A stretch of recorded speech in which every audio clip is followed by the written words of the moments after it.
Bismillahirrahmanirrahim.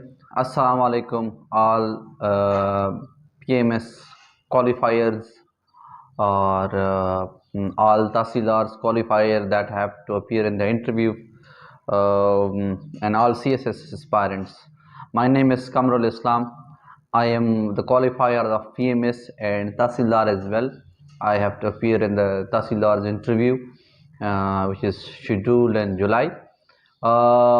Basically जो मकसद है हमारा वो लाइव आने का वो ये है कि हमने सोचा कि बहुत सारे लोग जो है ना वो वीडियो बना रहे हैं, तो हम भी इसके अंदर एक हम पार्ट जो है ना वो कर दें और अपना हिस्सा डाल दें। तो हमारा जो मकसद है वो क्वालिफायर्स को और जो स्पेशली जो पीएमएस और सीएसएस के एग्ज़ाम में अपीयर होने वाले हैं आगे, तो उनके लिए भी हम जो है ना ये रोज़ाना की बुनियाद पे एक वीडियो अपलोड करेंगे और that will encompass current affair, Pakistan affair और आईआर के भी हम करेंगे। ठीक है, बहुत सारे सब्जेक्ट्स को हम कवर करने की कोशिश करेंगे। सो आज जिस डिबेट के लिए जिसके लिए मैंने टॉपिक चुना है, that is Indo Pacific region, is it a threat of new cold war, जो कि जिसके प्रॉस्पेक्ट्स हैं बिटवीन यानी चाइना और यूएस के दरमियान। तो इस टॉपिक के हवाले से इसको देखते हैं कि क्या जो नया ये एक गेम ऑफ चेस स्टार्ट हुआ है बिटवीन यूएस एंड चाइना, इसके लिए इसको हम एक किस्म की थ्यूसिडाइड ट्रैप्स भी कहते हैं। ठीक है, बहुत सारे लोग कहते हैं it is you can say that revival of the Thucydides trap. तो बेसिकली जो इंडो पैसिफिक रीजन है, वो पहले तो ये समझने की ज़रूरत है कि what is Indo Pacific reason. A region that encompasses Indian Ocean and Pacific Ocean and having immense strategic importance for economy, for trade and other strategic purposes। इस पूरे एरियाज को क्या कहते हैं? इस पूरे एरियाज को इंडो पैसिफिक रीजन कहते हैं। ठीक है, अच्छा, ये रीजन important क्यों है? Why this region has gained currency over the past few decades? This is a paramount question that arises in the minds of CSS aspirant, PMS aspirant. So आपको इस बात के लिए मैं बता दूं, आपकी क्लैरिटी के लिए, कि क्यों ये इतनी इम्पोर्टेंट है ये जगह।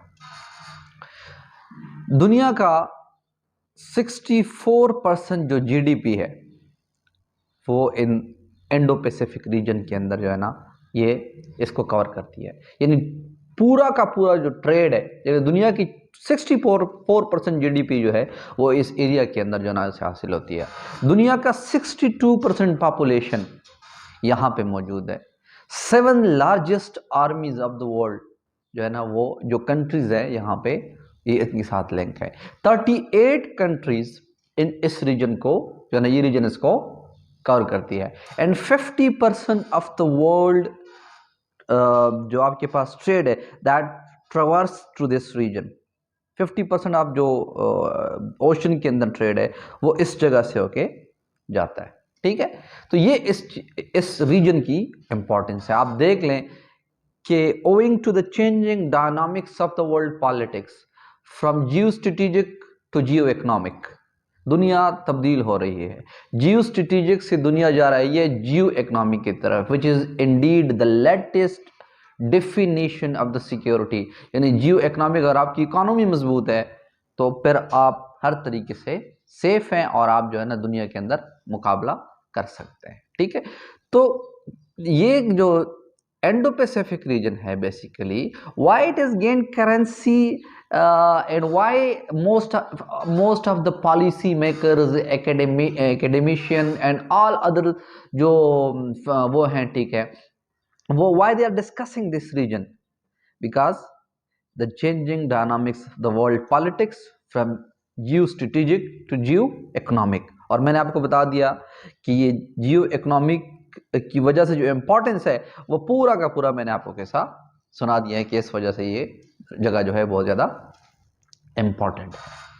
अच्छा, ख़ास करके ये जगह जो है ना इम्पोर्टेंस पकड़ती है Trump's Trump's entry into the Oval office. Trump क्या करता है, ट्रम्प इस पूरे जगह को एक इमेंस इंपॉर्टेंस देता है, बिकॉज वो हर वक्त कहता था मनी मनी मनी। ट्रम्प के साथ, ट्रम्प जो ना वो खुद एक जो है ना एक बिजनेसमैन है और उसको इस बात का पता था, ठीक है। और उसके बाद अब Biden entry into the all office, Indeed हम सोच रहे थे कि बाइडन कोई डिफरेंट स्ट्रेटेजी लेके आएगा, but he is the incarnation of Trump. आप देख सकते हो फॉरेन पॉलिसी को, देख सकते हो बहुत सारे इश्यूज को, वो अभी तक उससे निकला नहीं, उसको फॉलो कर रहा है, ठीक है। हालांकि चाइना इस इंडो पैसिफिक टर्म को अच्छी नजर से नहीं देखता है। China consider this diplomatic jargon is a loaded term. मैं क्या कह रहा हूं, China consider this diplomatic jargon as a loaded term. वो कहता है कि it considered to contain China, यानी ये क्या कहता है कि ये चाइना को कंटेनमेंट के लिए ये लफ्ज इस्तेमाल किया गया है। अच्छा, तो ये तो था इसका इंट्रोडक्शन। अब आते हैं वो कौन कौन से रीजन हैं जहां पर ये वार जो है, कोल्ड वार जो है, जिसके चांसेस हैं। तो पहला रीजन आपने इस तरह लिखना है, the first region that has the capacity in the Indo Pacific region is Taiwan. Taiwan एक डिस्प्यूटेड टेरिटरी है जिसको चाइना नहीं मानता है। China claim that it is a disintegrated part of China, and वो ये कहता है कि ये इनसे एक प्रोविंस है जो इनसे जुदा हो गया था। और for so many times Chinese offered the Taiwanian that one country two systems, but Taiwan ने रिजेक्ट किया है। For years America was a big fan of one China policy. उन्होंने कभी इसमें दखल अंदाजी नहीं किया है, इंट्रूजन नहीं किया है। लेकिन again the tumultuous era of Trump into the Oval Office, आप याद रखें, tumultuous era of Trump into the Oval Office bring colossal changes in the world politics, और इसमें एक ये ताइवान इशू भी है। तो ताइवान जैसे ट्रम्प आता है वो कहता है कि नहीं, ये जगह को हम चाइना की कंटेनमेंट के लिए इस्तेमाल करेंगे, और वो जो है ना जाके उनको कहता है। अच्छा, और ट्रम्प्स वार्न जो चाइनीज प्रेसिडेंट है कि अगर आपने यहाँ पे यहाँ पे आपने इंटरफेयर करने की कोशिश की, you will get the consequences then.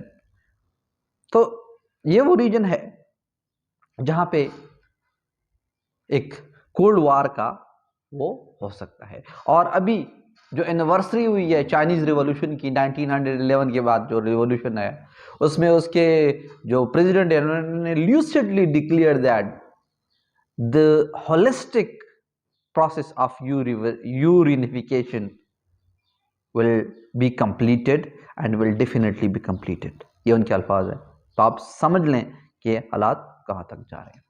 दूसरा रीजन साउथ चाइना सी।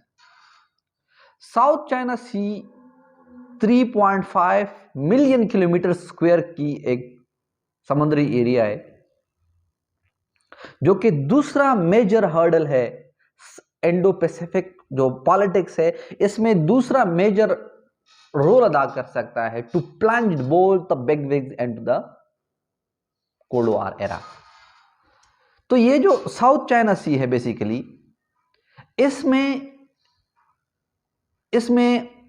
तो जो साउथ चाइना सी है बेसिकली, ये अब समझने की इसकी जरूरत यह है कि दुनिया का 40% ट्रेड इस रीजन से होके जाता है। 40% of the world trade goes through this area. और चाइना कंसीडर्ड दिस सी, वो कहते हैं, उसका एक क्लेम है 9 डैश लाइन, यानी वो यहां पे कहते हैं कि ये एक हाइपोथेटिकल लाइन है, जो कि चाइनीज कहते हैं कि क्योंकि उनके जो दादा परदादा है उन्होंने उनको बताया था कि ये जगह इनकी है, so they are making artificial islands और there for the trade purposes, because China जो है वो दुनिया को इकोनॉमी के थ्रू जो है ना वो करना चाहता है, वो अपनी इकोनॉमिक मसल्स को मजबूत करना चाहता है। तो वो साउथ चाइना सी को एक बहुत इंपॉर्टेंट जगह समझता है जहां से ट्रेड गुजरने के चांसेस हो। ठीक है, तो ये जो साउथ चाइना सी है, अब अमेरिका क्या कर रहा है? अमेरिका कह रहा है कि जो चाइनीज आइलैंड है ये जो इन्होंने बनाए हैं ये गलत है। ये यूनाइटेड, चूंकि चाइना जो है वो सिग्नेटरी है यूनाइटेड नेशन के सी के ऊपर जितनी भी लॉज हैं, और ये जो है ना 12 न्यूटिकल माइल्स, हर एक कंट्री की अपनी, यूनाइटेड नेशन के अंदर सी लॉज में हर एक कंट्री की अपनी एक वो है, लिमिट है, क्योंकि वो 12 न्यूटिकल माइल से आगे नहीं जा सकता है। लेकिन चाइना जो है ना वो क्लेम कर रहा है कि यहाँ पे हमारी कोई बाउंड्रीज नहीं है, और अमेरिका क्लेम करता है कि चाइना जो है उसमें गलत है, क्योंकि वो सिग्नेटरी है यूनाइटेड नेशन के सी लॉज जो है उसके ऊपर। और वो क्या कहते हैं कि 12 न्यूटिकल माइल तक आपकी अपनी जगह है, उसके बाद आपकी अपनी वो खत्म हो जाती है। जबकि चाइना वहां पे कंटिन्यूसली क्या कर रहा है? आइलैंड बना रहा है। तो ये साउथ चाइना सी एक मेजर बोन ऑफ कंटेंशन है बिटवीन द टू कंट्रीज। तीसरा जो रीजन है, तीसरी जो बात है, रीजन नहीं बात है, वो है अलायंस बिल्डिंग। अलायंसेस हो रही हैं, डिफरेंट कंट्रीज को अमेरिका इकट्ठा कर रहा है, और उसमें एक जो बड़ी वो है आक्वास डील। ऑस्ट्रेलिया और यूएस के दरमियान एक डील है, AUKUS। आक्वास डील क्या है? America is continuously building the nuclear capabilities, the nuclear submarine capabilities of कौन? ऑस्ट्रेलिया। और इस पे फ्रांस इससे नाराज भी हुआ है, क्योंकि फ्रांस के ऑस्ट्रेलिया के साथ $90 बिलियन के ऑलरेडी सबमरीन्स के जो मायदे हो चुके हैं। तो इससे फ्रांस अमेरिका से नाराज हो रहा है इस बात पे कि आप क्यों डील कर रहे हैं। लेकिन चूंकि America has to counterweight China, it is not letting any single movement to let down, to pen down China. तो वो अक्वास डील कर रहा है किसके साथ? ऑस्ट्रेलिया के साथ, ताकि उसकी सबमरीन की कैपेबिलिटीज को, न्यूक्लियर सबमरीन की कैपेबिलिटीज को बढ़ाया जा सके और चाइना को कंटेन किया जा सके। इसके बाद एक और है quadrilateral security dialogues.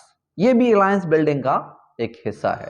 Quadrilateral security dialogues असल में ये 2003 के बाद स्टार्ट हो गए थे, प्रॉबेबली, अब मुझे डेट याद नहीं है, जब इंडिया के अंदर एक सैलाब आया था, सुनामी आया था, उसके बाद स्टार्ट हो जाते हैं। ठीक है, क्वाड्रिलेटरल सिक्योरिटी डायलॉग्स के अंदर जो है ना वो इंडिया है, जापान है, ठीक है, यूएस है, साथ में ये कंट्री मिलके जो है वो क्या कह रहे हैं, असल में इसका मकसद चाइना समझता है कि it is a policy, it is alliance to contain China. ठीक है, और इससे पहले एक और भी एक अलायंस बिल्डिंग की थी, ट्रांस पैसिफिक पार्टनरशिप, टीपीपी भी, हालांकि इसका एम ये था कि भाई स्मूथ नेविगेशन ऑफ ट्रेड, या ट्रेड था, लेकिन असल में यह ट्रेड नहीं था, it was orchestrated move by Obama to contain China. तो बेसिकली डियर एस्पायरेंट्स, हम इसको कंक्लूड करते हैं। दुनिया के अंदर, इंट्रोडक्शन इस तरह देंगे, दुनिया के अंदर चेंजिंग डायनामिक्स है, from geo strategic to geo economic. Geo economic के गोल को परसीव करने के लिए सबसे अहम रीजन जो है वो है Indo Pacific reason. Indo Pacific reason वो रीजन है जहां पे दुनिया का 64% ट्रेड जाता है, जहां पे दुनिया की 62% आबादी है, जहां पे 7 बिगेस्ट आर्मीज हैं, जहां पे 50% ऑफ द जो ये ट्रेड है, जो कि समंदर के अंदर ट्रेड है, ये जाता है। ठीक है, अब इस चीज के अंदर bone of contention, major bone of contention कौन कौन है? साउथ चाइना सी है, ठीक है, इसके बाद ताइवान है, इसके बाद अलायंस बिल्डिंग है, अलायंस बिल्डिंग में aqua स्टील, और आपको देना पड़ेगा क्वाड्रिलेटरल सिक्योरिटी डायलॉग और trans pacific partnership. Thank you very much, I hope so आप लोगों को बहुत कुछ इस वीडियो में मिल गया होगा।